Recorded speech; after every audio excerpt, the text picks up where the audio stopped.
Comment expliquer le retour des newsletters? Elles sont partout, on en entend parler avec Substack, avec plein de newsletters, GetReview, plein d'acteurs qui se sont lancés dans les newsletters. On le voit bien, la newsletter, c'est un peu comme le podcast, c'est une conversation choisie, un rendez-vous avec celles et ceux qui passent du temps à construire le contenu. Et puis c'est peut-être aussi un rempart pour contrer ces algorithmes qui nous ont enfermés dans des bulles qui ne sont peut-être pas les bulles dans lesquelles on aimerait être. Bref, les newsletters, c'est du marketing choisi, c'est une relation choisie.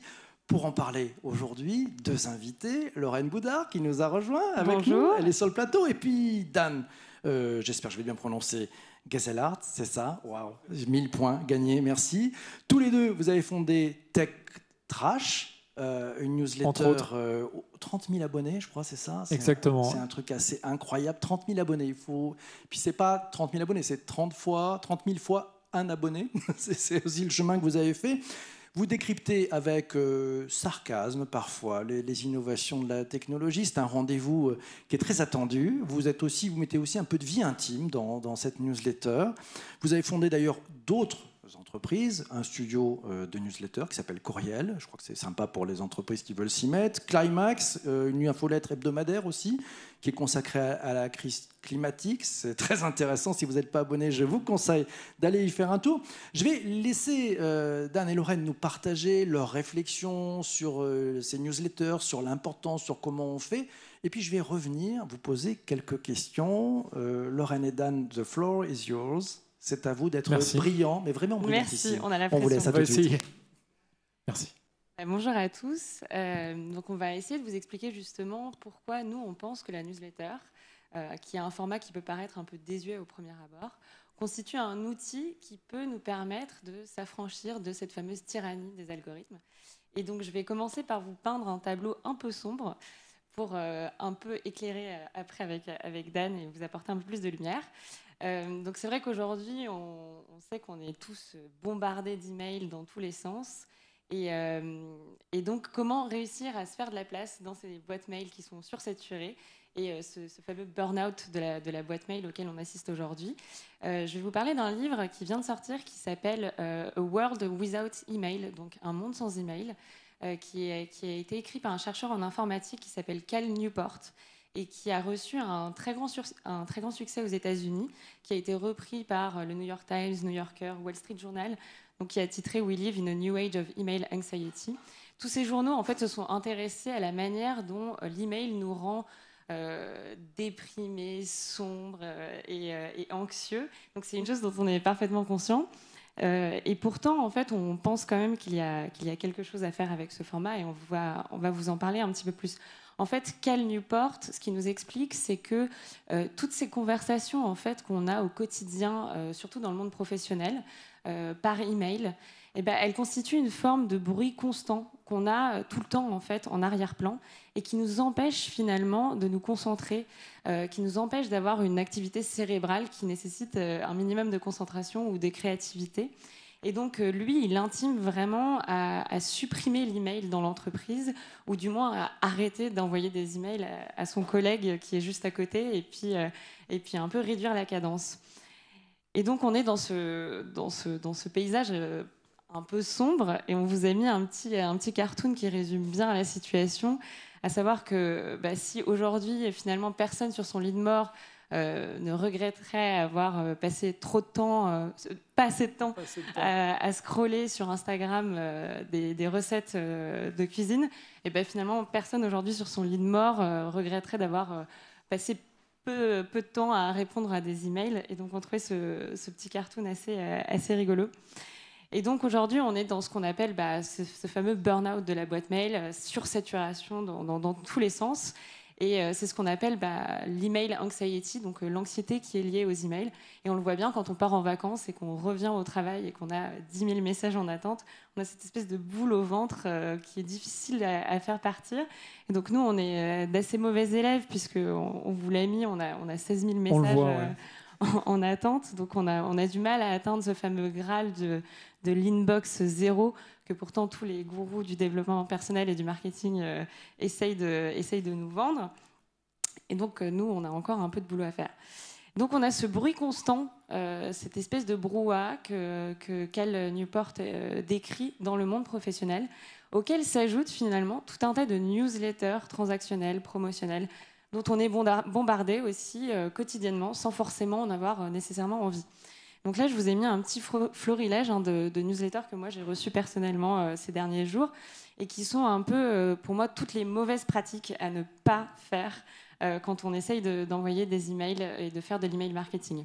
Donc le premier, c'est la Fnac qui m'a envoyé ce mail avec ce design catastrophique qui est une sorte de grosse image en JPEG sans texte et qui me vend donc avec pléthore d'images et de gros chiffres des écrans plasma pour regarder le foot, alors que je n'ai jamais manifesté le moindre intérêt pour le foot sur leur plateforme et dans la vie en général.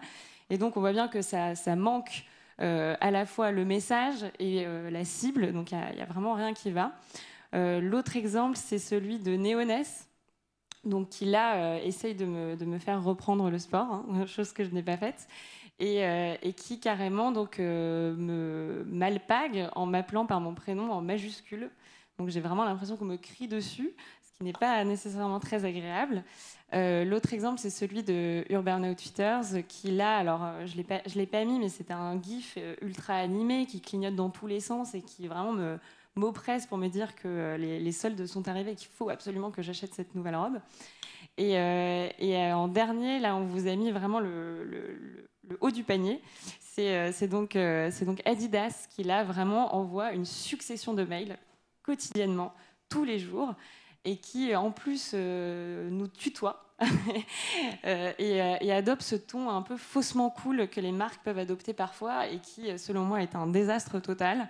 Et donc on a vraiment toutes les mauvaises pratiques combinées d'un coup, à la fois le harcèlement, le tutoiement intempestif et un ton qui est complètement décalé par rapport à ce qu'ils essayent de nous vendre. Donc, malgré tout, on a donc ce bruit professionnel et ce bruit transactionnel. Et malgré tout, nous, on pense qu'il y a une brèche dans laquelle on peut s'inscrire et dans laquelle il est intéressant de s'engouffrer. De creuser. De creuser, exactement. Mais c'est vrai que quand on voit tous les exemples que tu as donnés, on a vraiment l'impression que la newsletter, c'est mort, qu'on n'a surtout pas envie d'en recevoir et que, a priori, les newsletters, c'est vraiment pas le truc à faire. Et pourtant, nous, on y croit. On y croit et on n'est pas les seuls parce que depuis quelques années, vous le savez, il y a ce qu'on appelle un boom de la newsletter. C'est même un deuxième boom qui a eu lieu. Et tous les journaux en ont parlé. Le New York Times a titré « La boîte de réception est plus attractive que le fil d'actualité ». Donc c'est quand même c'est intéressant de voir que c'est le New York Times qui dit ça. Il y a eu la plateforme Substack que vous connaissez, j'imagine tous, qui est une plateforme SaaS qui permet de créer sa newsletter très facilement et qui est créée en 2017, qui a aujourd'hui 500 000 abonnés payants, utilisateurs payants. Donc pareil, on voit que ce succès montre que la newsletter en fait existe et qu'elle peut fonctionner. Et donc pourquoi ? Alors nous, on a une petite théorie par rapport à ça. C'est tout d'abord qu'on pense que la newsletter, c'est exactement ce que les réseaux sociaux ne sont pas. On pense que la newsletter, c'est un antidote au FOMO. Donc c'est un antidote au fear of missing out qu'on a, à cette peur qu'on a quand on est branché sur les réseaux sociaux, sur les feeds d'actualité et qu'on voit défiler constamment des infos et du coup que dès qu'on se déconnecte, on se dit tiens, je vais louper quelque chose.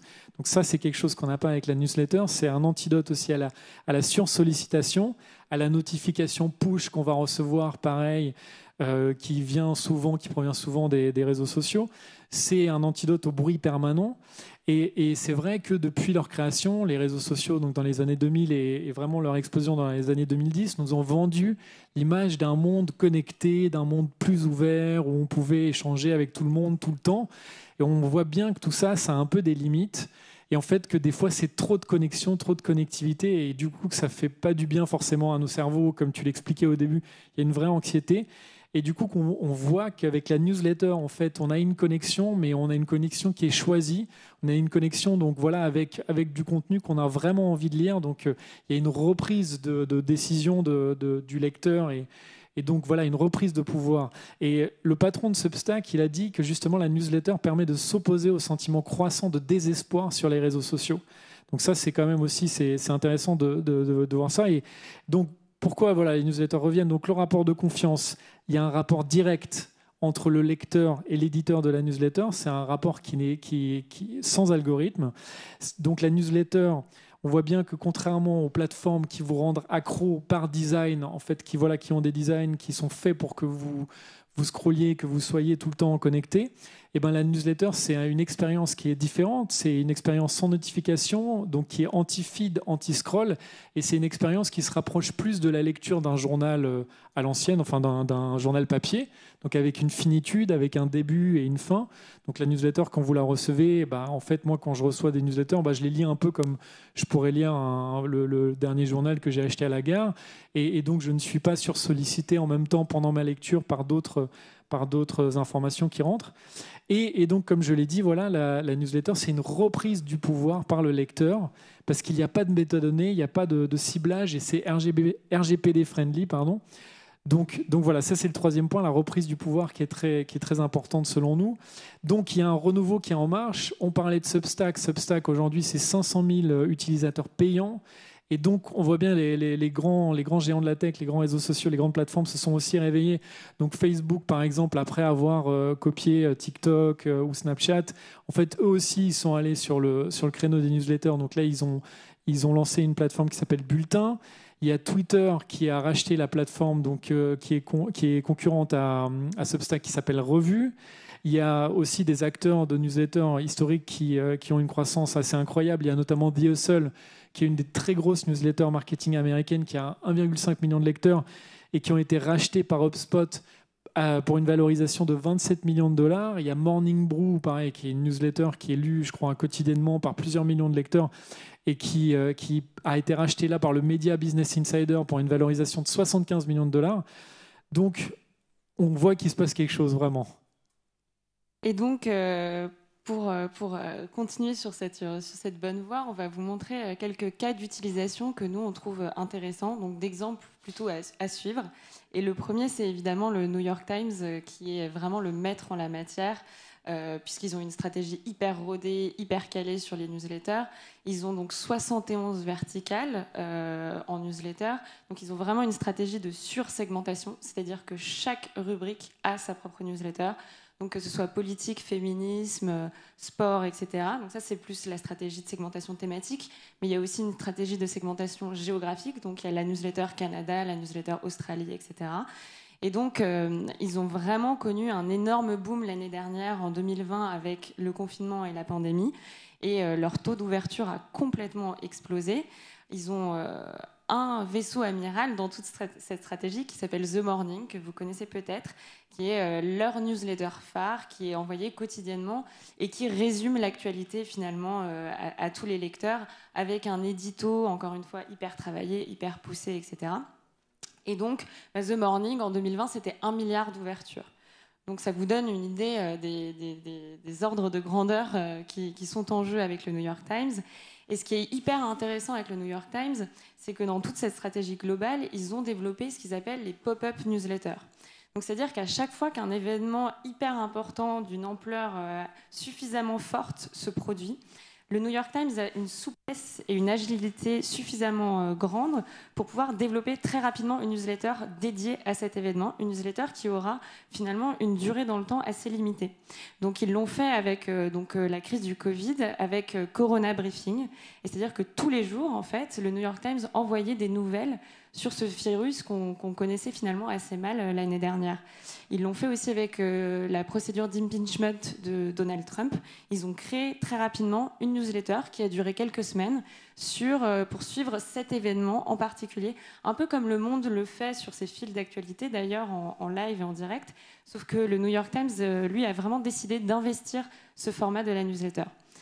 Et donc, c'est une stratégie qu'on trouve, nous, hyper intéressante et qui est assez unique, en fait, en son genre. Donc, un autre exemple qu'on trouve très, très parlant, c'est Cynicism, qui est une newsletter donc, sur Substack, qui a 80 000 abonnés. Ouais, c'est ça, 80 000, un peu plus de 80 000 abonnés. Et c'est une newsletter qui est très spécifique, en fait, qui a un contenu très spécifique, qui est écrite par un Américain qui habite en Chine et qui, du coup, est très dense, qui va vous expliquer voilà, toute l'actualité politique, économique chinoise, mais qui est très compliqué à trouver si vous ne parlez pas le chinois. Et du coup, vous allez pouvoir le lire en anglais. Et c'est vrai que c'est vraiment un exemple où donc, cet éditeur, enfin cette personne a trouvé vraiment un sujet spécifique pour une niche, mais on voit que c'est une niche qui est assez grande. Et c'est en plus où on s'abonne. En fait, on a du contenu gratuit si on est juste abonné gratuitement, mais on peut s'abonner pour avoir du contenu. Et vraiment, il y a énormément de contenu. Je vous invite à aller voir. Et un autre exemple aussi qui est intéressant, c'est la newsletter Cortex d'Avas que vous connaissez probablement. Alors là, c'est intéressant parce que c'est un exemple français. Et c'est une newsletter qui, à la base, en fait, est un peu originale déjà parce qu'elle a une fréquence elle n'a pas une fréquence très récurrente, elle est mensuelle. C'est vrai que nous, on a tendance à lire souvent des newsletters quotidiennes ou hebdomadaires ou au pire bimensuelles, mais là, c'est une newsletter mensuelle. Mais elle a vraiment un contenu très fouillé, très dense aussi. Et c'est autre chose, en fait. C'est pas une newsletter média, c'est une newsletter de marque. Et on voit que le positionnement d'Avas est très intéressant là-dessus. Oui, parce que c'est une newsletter de marque, mais qui est pensée comme un média à part entière. Comme un média, c'est ça, ouais. Et donc c'est ça qu'on trouvait intéressant. Et c'est vrai qu'aujourd'hui, sur le secteur français, il y a assez peu de marques qui ont investi la newsletter comme a réussi à le faire Havas. Et Havas a vraiment réussi à prendre le train de la newsletter de manière hyper intelligente. Et on trouvait que c'était un exemple intéressant à vous montrer. Après, un autre exemple, là encore un peu différent, et qu'on trouve hyper intéressant aussi à fouiller, c'est celui des newsletters locales. Donc là, on n'est pas sur une spécialisation thématique, mais géographique. Et donc, un exemple sur lequel on va peut-être un peu plus fouiller, c'est celui de Axios, que vous connaissez, qui est un conglomérat médiatique très implanté aux États-Unis notamment, qui a lancé l'année dernière 5 newsletters locales dans des villes moyennes américaines. Et avec vraiment une stratégie ultra personnalisée, très intime. Et donc chaque newsletter, en fait, commence par présenter le journaliste qui va rédiger la newsletter, puis présenter la météo du jour de manière un peu poussée, et par souhaiter les anniversaires aux lecteurs qui sont concernés. Et donc c'est vraiment un ton qui est très spécifique et qui crée vraiment ce sentiment de communauté autour d'une petite ville ou d'une moyenne ville. Et ça a vraiment ultra cartonné puisqu'ils ont plus de 300 000 abonnés en 3 mois. Donc c'est vraiment une stratégie qui est payante. Et 6am City, c'est un peu la même stratégie. Je vous invite à aller regarder. On ne va pas tout décrire ici, mais c'est à peu près le même positionnement. Et on voit bien que cette stratégie locale, elle fonctionne très bien aussi. Et nous dans tout ça, alors, donc nous, on a commencé notre petite aventure avec les newsletters avec TechTrash. Donc voilà la première newsletter qu'on a lancée en 2017. Donc, qui est une newsletter sur le monde de la tech, des startups. Et on s'est positionné assez rapidement grâce à un ton un peu différent de ce qu'on avait l'habitude de lire. Et voilà, un ton un peu mordant, un peu critique, un peu satirique, avec des rubriques aussi qui ont réussi, avec lesquelles on a réussi à faire un peu de buzz, notamment la fameuse bullshit quote, où on a pris un peu le monde des startups à rebrousse-poil. Et donc, c'est une newsletter avec laquelle on a, je pense, grâce au contenu, réussi à fédérer une communauté donc, qui était au début assez petite, mais qui a rapidement, en quelques mois, qui a grandi. On a en quelques mois réussi à avoir plusieurs milliers de personnes et aujourd'hui, on a 30 000 abonnés. Donc on est très content et il y a aussi le fait que c'est 30 000 abonnés, mais c'est beaucoup un taux d'ouverture qui est vraiment hyper satisfaisant. On est autour de 50% d'ouverture et on a aussi un fort taux d'engagement. Il y a énormément de gens qui nous écrivent toutes les semaines, qui réagissent, qui relaient. Et c'est vrai que c'est vraiment quelque chose qui nous a poussé à creuser ce médium-là. Et on s'est dit, on va réitérer l'expérience avec Climax qu'on a lancé là il y a tout juste quelques semaines. Donc avec le même ton, avec le même angle éditorial, mais sur une autre thématique. Donc là, c'est sur la thématique de la crise climatique. Et avec un petit truc en plus, c'est que pour là, TechTrash, c'est une newsletter qui est gratuite. Donc d'ailleurs, pour ceux qui ne sont pas inscrits, je vous invite à vous inscrire. La Climax, c'est autre chose parce qu'on s'est dit, on va tester le format payant. On s'est posé la question, voilà, est-ce que le format payant pour une newsletter, c'est possible en France? On voit bien qu'aux États-Unis, ça marche. Je vous parlais de Substack qui ont 500 000 abonnés payants donc pour différentes newsletters, donc on voit que ça peut marcher. En France, on est encore aux prémices de ça, mais nous on s'est dit il faut qu'on le tente. On a une communauté déjà qu'on a créée avec TechTrash. On va se poser là-dessus et se lancer par rapport à ça. Et on est content parce qu'en quelques semaines, finalement, on a déjà 1000 abonnés payants. Donc pour l'instant, on se dit qu'il y a vraiment... Alors, les habitudes peuvent changer et les gens peuvent s'abonner à des newsletters payantes. Et ça nous amène à notre troisième partie de nos activités, qui est Courriel, donc qui est un studio de newsletter. Et ça, c'est vraiment... Donc en fait, on conseille toutes sortes d'entreprises, petites ou grandes, des institutionnels, des influenceurs, dans la conception de leur newsletter, s'ils ont envie d'en lancer une.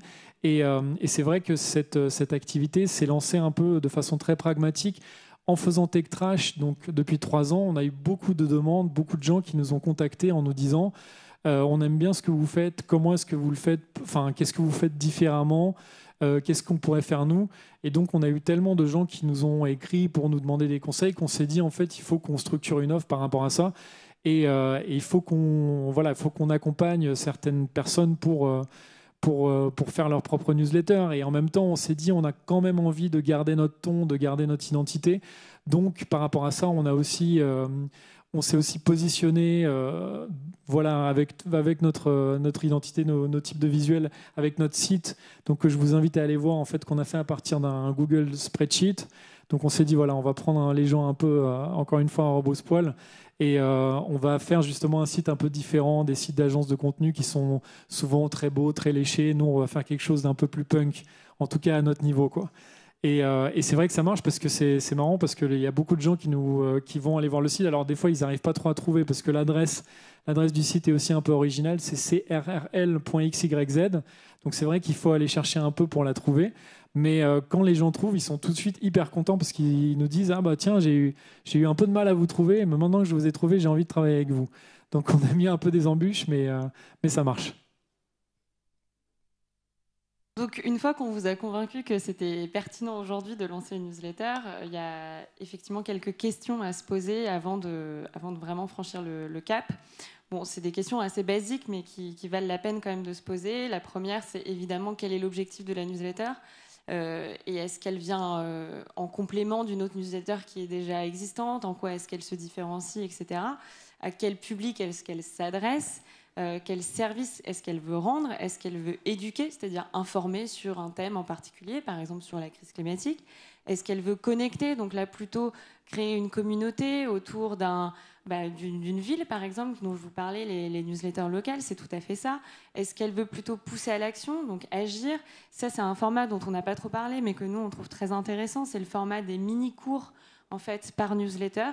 C'est un format que Make Sense a essayé d'ailleurs pendant le confinement l'année dernière pour vraiment éduquer sur des thématiques et former les gens pour les pousser à l'action. Donc ça, c'est aussi un format que nous, on investigue et qu'on trouve hyper intéressant. Et enfin, après, il y a la question de divertir. Et donc là, c'est plus de se dire, est-ce que je vais trouver des bons plans à côté de chez moi, des trucs à faire, etc. Donc voilà à peu près les questions qu'il faut se poser. Et puis la dernière, évidemment, comment est-ce qu'on mesure le succès? Donc là, c'est un peu le nerf de la guerre. Et ça rejoint finalement la première question qui est quel est l'objectif de la newsletter? Donc il y a plusieurs manières de mesurer le succès en fonction de l'objectif qu'on s'est fixé au préalable. Ça peut être évidemment le trafic, le revenu, le taux d'ouverture, le taux de clic, etc. Donc on le sait bien, on en parlait tout à l'heure que Apple a lancé un peu un coup d'épée dans le taux d'ouverture. Donc ça va être compliqué finalement de se baser sur cet indicateur-là à l'avenir. Nous, bizarrement, en fait, on a une approche un peu différente depuis le début. Donc ça nous pose pas tant de problèmes que ça. Parce que finalement, en fait, un peu comme tu le disais, c'est-à-dire que nous, on mesure vraiment le succès sur l'engagement des lecteurs et le taux de réponse. C'est-à-dire, quand on voit qu'une newsletter a suscité de la discussion, a bousculé, on voit bien que les gens nous répondent. Et c'est vrai qu'on a tendance à considérer la newsletter comme un médium assez froid, très vertical, c'est-à-dire qui va de haut en bas, alors qu'en réalité, nous, on a été assez surpris d'ailleurs quand on a lancé Tech Trash, les gens engagent la discussion. Et c'est vraiment comme ça qu'on voit qu'une newsletter a fonctionné ou pas. C'est quand on mesure en fait ce taux d'engagement-là, ce taux de réponse à la newsletter. C'est comme ça que nous, on considère qu'une newsletter a été un succès ou pas. Plus que le sempiternel taux d'ouverture classique. Après, on le regarde évidemment, mais c'est pas le Graal, quoi. Alors, comment faire une bonne newsletter? Est-ce qu'il y a une recette magique? C'est vrai qu'on nous demande souvent, on nous dit oui, mais quelle est la recette magique pour faire une bonne newsletter? Alors, a priori, il n'y en a pas.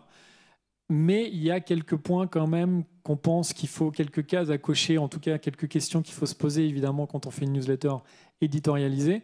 Tout d'abord, la question du contenu, c'est est-ce qu'on a vraiment quelque chose à raconter? Est-ce qu'on a un contenu qu'on pense être intéressant pour les gens et pour les lecteurs potentiels?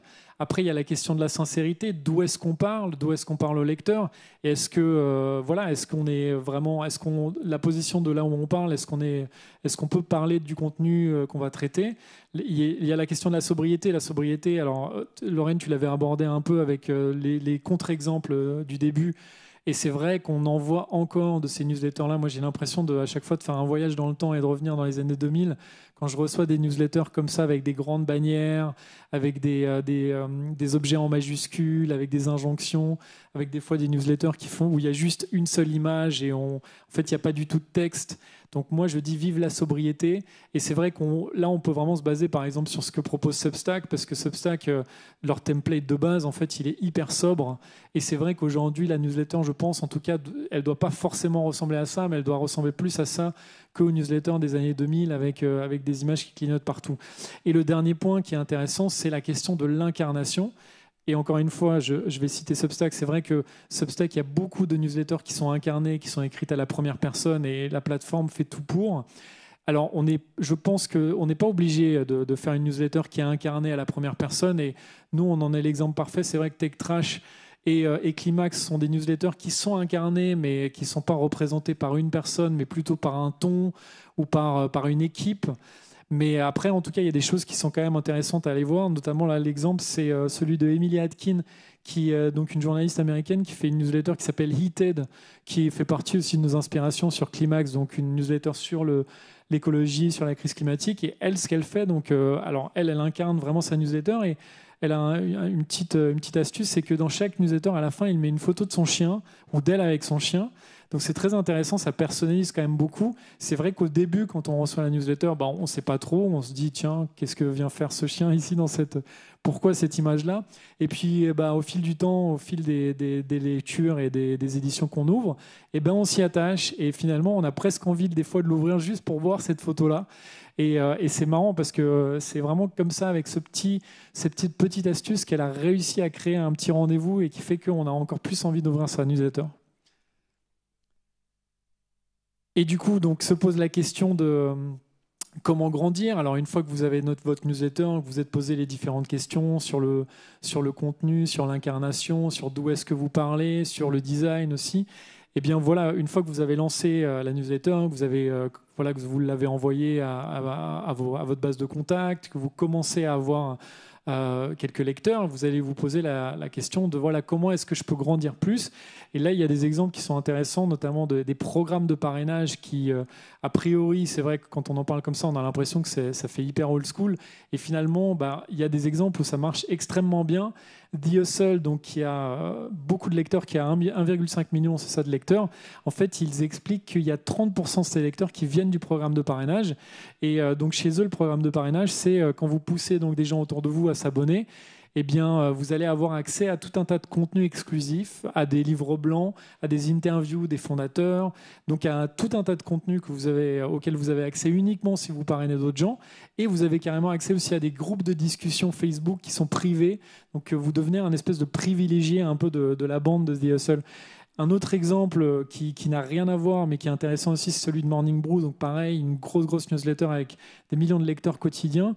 Et là, alors eux, ils sont allés sur un modèle qui est, pour le coup, beaucoup moins écolo, où en fait, quand vous parrainez des nouveaux lecteurs, vous gagnez des points et vous recevez du merchandising. Et pareil, on se dit, tiens, le merchandising, c'est quand même un peu old school. Et en fait, ça marche chez eux, ça marche extrêmement bien. Parce que les gens sont hyper contents d'être ceux qui ont le mug Morning Brew et d'être les seuls à l'avoir, ou d'avoir le dernier t-shirt Morning Brew, qui est évidemment que accessible si vous si vous parrainez des gens via leur programme de parrainage. Et du coup, pour finir, on vous a mis quelques outils pour vous lancer, pour vous aider. C'est vraiment juste des petites choses à rajouter dans sa boîte à outils pour faire en sorte que son email n'atterrisse pas dans la boîte spam, pour vérifier qu'il n'y ait bien pas de faute d'orthographe et pour bien cibler la bonne boîte sur Gmail aussi, puisqu'on sait que c'est assez important. Donc voilà, je pense que vous avez toutes les clés en main pour vous lancer. Bravo à tous les deux. Moi, je suis ravi de revenir. On a plein de questions dans les personnes qui sont avec nous. Je vois Hélène et Sylvie qui ont levé la main, qui ont déjà des questions à vous poser. Moi, j'en ai deux. Une toute première, c'est si vous deviez donner un conseil, on démarre par le Start with Why ou le Start with Who? On démarre par quoi? Ou par qui? C'est un peu ce qu'on a dit tout à l'heure, c'est why, je pense. C'est-à-dire, C'est qu'est-ce qu'on veut raconter? D'accord. C'est-à-dire, je pense que... Et pas à qui? Qui? Non, je pense qu'il faut avoir quelque chose d'intéressant à raconter. C'est le contenu d'abord, oui. C'est vraiment, est-ce que j'ai d'abord. quelque chose à dire avant de me dire à qui je le dis ou d'où est-ce que je le dis, quoi. D'accord, donc on démarre par le contenu et puis on a la chance d'avoir des gens qui vont vous suivre, c'est ça? 30 000 abonnés, c'est 30 000 fois une personne, c'est ça ce qu'on disait tout à l'heure? Plus ou moins. Ouais. Plus ou moins, je crois. Comment vous arrivez à garder la fraîcheur du contenu avec une audience qui augmente? Comment vous faites pour garder ce lien? Je pense que c'est la passion du contenu, quoi. Je pense que c'est vraiment ça. C'est vrai que si on est passionné par... Et encore une fois, ça nous ramène au contenu, évidemment, mais si on est vraiment passionné par ce qu'on raconte et qu'on est persuadé que ça peut passionner d'autres gens et qu'on peut partager cette passion, eh bien, je pense que ça marche même si la base de lecteurs grandit. Et c'est vrai que pour le coup, Tech Trash en est un bel exemple parce qu'on a commencé petit, de façon très organique, et on n'a jamais fait de gros hacking, on n'a jamais fait grand-chose en fait pour faire grandir la base. On n'a jamais fait de publicité, rien, parce que notamment on s'est positionné vraiment contre les réseaux sociaux et anti-Facebook, voilà. Donc on n'est pas sur les. Alors on est sur Twitter, mais on n'est pas sur les autres plateformes, sur Facebook ou sur Instagram. Et donc on s'est vraiment positionné par rapport à ça et ça grandit par je pense, le contenu qui nous a permis de grandir. Ouais. Donc fait à la main, à 4 mains, avec un cœur, avec 2 cerveaux, et c'est la clé pour que ça fonctionne. J'avais une question sur votre modèle, la question un peu taquine que j'aimerais vous poser. Vous avez ouvert Courriel, vous avez ouvert l'autre newsletter, c'est parce que vous n'arriviez pas à gagner d'argent avec la première? Non, en fait, je pense qu'on s'inscrit dans ce qu'on appelle la passion economy. Et donc, pour réellement en vivre de cette passion economy, il faut mettre en place plusieurs briques. C'est vraiment ce qu'on a appris avec les années. Et donc, on a commencé avec Tech Trash, qui a un modèle qui fonctionne sur le don, c'est-à-dire qu'il y a un certain nombre de lecteurs qui nous donnent de l'argent alors que le contenu est tout à fait gratuit. On a poursuivi donc avec Climax, qui là est payant, mais je pense que les gens finalement payent pour nous soutenir plus que pour accéder au contenu. C'est-à-dire ils donnent à Dan et à Lorraine, ils donnent à Climax, ils donnent aux gens derrière Tech Trash pour nous soutenir plus que dans une démarche d'accès à l'information. Je pense que c'est vraiment ça derrière. Et Courriel, effectivement, c'est aussi une activité qui permet de pérenniser toutes ces briques-là qu'on a par ailleurs. Ouais. D'accord, donc sur ce 3e niveau avec Courriel, finalement, ce sont les marques, les entreprises qui payent votre savoir-faire, c'est ça, hein? Exactement. Ce que vous avez appris. D'accord. On va passer le micro à Hélène, qui a une première question vous concernant tous les deux. Bonjour et merci. Donc Hélène Azevedo, vous m'avez interpellée sur pas mal de sujets comme le tutoiement. Moi, je pensais que c'était plutôt en vogue. C'était pas le sujet de ma question. Ma question, c'est quelles sont les bonnes pratiques en B2C versus B2B? Parce que je suppose qu'on ne s'adresse pas vraiment de la même manière. Je pense que si, finalement, en fait, je pense qu'on en revient toujours à cette histoire il faut avoir quelque chose à raconter, quoi. Et pour moi, c'est la même chose que les podcasts de marque. Il y a des podcasts qui sont faits par Epar, par exemple. Epar a fait un super podcast, mais parce qu'il parle d'un truc qui est hyper intéressant. Il parle des intestins, etc., un truc qui intéresse. Non, mais c'est vrai, ça intéresse tout le monde, le transit. Hein. Alors qu'on a des podcasts, alors récemment un podcast de Volvo qui n'a vraiment aucun intérêt. Et ça, c'est tout simplement une histoire d'éditorialisation, et c'est un peu ce qu'on essaye de faire. C'est-à-dire à partir du moment où on a du ton et de l'esprit et une bonne histoire à raconter, Je pense que ce soit en B2B ou en B2C, finalement, on s'adresse à des personnes, hein, on ne s'adresse pas à des robots. Donc, il faut avoir un truc intéressant à raconter. Et ça, avant de passer le micro à Sylvie, qui a une question à vous poser, et ça, c'est complexe à expliquer à vos clients quand une marque en B2B vous contacte et vous dit on aimerait bien, parce que vous savez faire, vous opérez une transformation sur quels endroits dans l'entreprise? Parfois, ça ne fonctionne pas. Ça ne fonctionne pas, ouais. Des fois, ça ne fonctionne pas. Et c'est vrai que nous, justement, on s'est dit, en fait, comme c'est vraiment, on fait quelque chose par passion, en fait, si les personnes en face n'ont pas envie de le faire comme nous, on pense, elles peuvent le faire sans nous. Donc, ça marche aussi, quoi. Donc, parfois, ça ne fonctionne pas. Et parfois, par contre, les gens sont à l'écoute. Et voilà, se disent, en fait, chez eux, ça marche. En tout cas, ils l'ont prouvé sur une verticale, sur une newsletter déjà qui est TechTrash, même sur plusieurs. Donc, on va leur faire confiance et on va tester quelque chose. Et dans ce cas-là, quand ils nous font confiance, ça marche un peu plus. Ok. Et les marques qui travaillent avec vous, quels sont les indicateurs qu'elles suivent en fait? On suit quoi? Si on veut savoir si on va dans le bon sens, qu'est-ce qu'il faut suivre? Ça dépend encore une fois de l'objectif qu'on se fixe au début. Si c'est en général plutôt une histoire de rayonnement de marque. Et donc, dans ce cas-là, c'est le nombre de lecteurs, le nombre de retours, le nombre de relais sur les réseaux sociaux, etc. Après, on n'a pas encore fait de travail sur le revenu, donc on n'a pas encore eu de cas où c'était l'indicateur qu'on suivait. Pour le moment, c'est plutôt un exemple à la Havas avec Cortex, où on est sur du rayonnement, un peu comme finalement un blog Medium il y a quelques années. C'est pas si différent que ça au final. D'accord, donc c'est du branding, c'est pas encore du commerce. Je passe le micro à Sylvie qui va vous poser sa question. Merci. Moi, je déteste les newsletters. Déjà, je voudrais commencer par le dire. Ça, c'est vraiment bien. J'en reçois Merci d'être venu. J'en peux plus. Non, j'aime que celle de PPC. Merci. Voilà, qui me tutoie, mais je le connais, donc ça va. Comment vous faites en fait pour adapter chaque newsletter à l'audience à laquelle vous vous adressez? Il faut avoir une histoire. Enfin, c'est vrai j'ai l'impression qu'on se répète, mais il faut avoir une histoire à raconter. Et c'est par rapport à cette histoire, on va se poser la question à qui on la raconte et comment on peut la raconter à ces personnes-là. Et après, c'est vrai que nous, on disait par exemple le tutoiement, ça, a priori, on trouve ça un peu intrusif, mais il y a des newsletters où ça peut fonctionner si c'est cohérent avec l'histoire qu'on raconte et qu'on va raconter. Ce qui est compliqué, c'est quand c'est une grosse marque de type Adidas qui vous tutoie, ça n'a pas franchement de sens. Là, ça n'a pas de sens, mais ça peut avoir du sens pour certaines, quand vous parlez à certaines communautés que vous connaissez bien. Mais après, c'est vrai que nous, en fait, dans notre positionnement avec Courriel, on a de toute façon une stratégie qui est peut-être un peu différente des autres, parce qu'on a ce ton qu'on garde, en fait. Donc, ce ton qui est un peu abrasif, un peu rebrousse-poil, un peu insolent, on le garde quoi qu'il arrive quand on le travaille avec des marques. Et c'est pour ça qu'elles viennent nous voir. Si elles viennent nous voir et qu'elles veulent quelque chose de très lisse, dans ce cas-là, on arrête et on voit bien que ça ne fonctionnera pas, quoi. Voilà, on leur conseillera de bosser avec d'autres gens, quoi, très compétents. Voilà. Donc vous choisissez vos clients, en fait. Oui. C'est pas mal, ça. On a les clients qu'on mérite, c'est ça qu'on dit? D'accord. Qu'on choisit, en tout cas. Ouais, vous choisissez, c'est un luxe, en fait, non? Oui, un peu, ouais. Alors comment vous faites? Parce que avec le temps, on pourrait dire, on fait une newsletter et puis l'amour du départ s'étiole peut-être un peu. Comment vous faites pour rester toujours sur un flow où vous avez vraiment l'envie de partager avec les gens qui ont pris le temps de s'abonner?